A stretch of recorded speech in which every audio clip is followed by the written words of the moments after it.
শাকিব খানের সাথে টক্কর দিতে এবার সুপারস্টার হয়ে আসছে নায়ক মান্নার ছেলে সিয়াম। এমনটি তিনি জানিয়েছেন সংবাদ মাধ্যমে। নায়ক মান্নার ছেলে সিয়াম আমেরিকাতে পড়াশোনা শেষ করেছেন।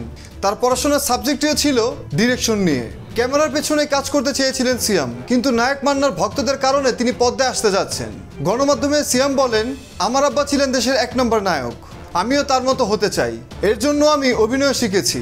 ভক্তরা আমাকে অনেক রিকোয়েস্ট করছেন নায়ক হিসেবে আসার জন্য, আমি সে চেষ্টাটা করব ভক্তদের আশা পূরণ করার জন্য।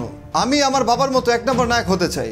কিন্তু এখন পর্যন্ত সিনেমার নাম ও পরিচালকের নাম প্রকাশ করেনি সিয়াম।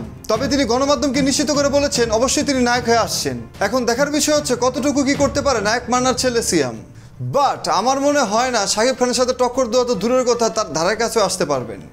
যদিও আমি শাকিব খান থেকে নায়ক মান্নার ফ্যান।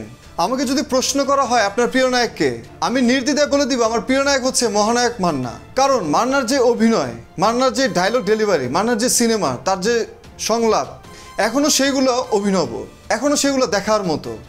আর তার অ্যাক্টিং নিয়ে তো বলার কোনো অবকাশই নেই। তিনি ছিলেন দুর্দান্ত সুপার একজন অ্যাক্টর। কারণ নায়ক মান্নার অ্যাক্টিংগুলো খুবই বাস্তবসম্মত মনে হতো, খুবই বাস্তব। যেটা আমরা তেজি, আম্মাজান, লুটতরাজ, ধর, জীবনের গল্প সহ আর অনেক সিনেমাতে দেখেছি। সো একজন নায়ক মান্না হয়ে ওঠা এত সহজ বিষয় না। মান্না ছিলেন সবার থেকে ডিফারেন্ট, সেগুলো তার সিনেমাগুলো দেখলেই বোঝা যায়।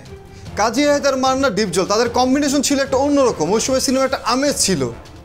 যদিও এখন সেটা নেই। শাকিব খান একাই এখন ইন্ডাস্ট্রি ধরে রেখেছেন, অনেক ভালোও করছেন, সেটা অস্বীকার করার কোনো অবকাশ নেই। বাট শাকিব খানের সাথে টক্কর দেওয়ার মতো এখনও কোনো নায়ক নেই বাংলাদেশে। আর হবে কিনা সেটাও সন্দেহের বিষয়। মনে হয় না শাকিব খানের সাথে টক্কর দেওয়ার মতো আর কোনো নায়ক এই দেশে হবে। বাট নায়ক মান্নার ছেলে সিয়ামের জন্য অনেক অনেক শুভকামনা থাকলো। তো ডিয়ার ভিউয়ার, সিয়াম, নায়ক মান্না এবং শাকিব খানকে নিয়ে আপনাদের কি মন্তব্য, নিচে অবশ্যই কমেন্টস করে লিখে জানাবেন আপনাদের মূল্যবান মতামত। আমি মুসাফির বিদায় নিচ্ছি, আনন্দের সাথেই থাকুন।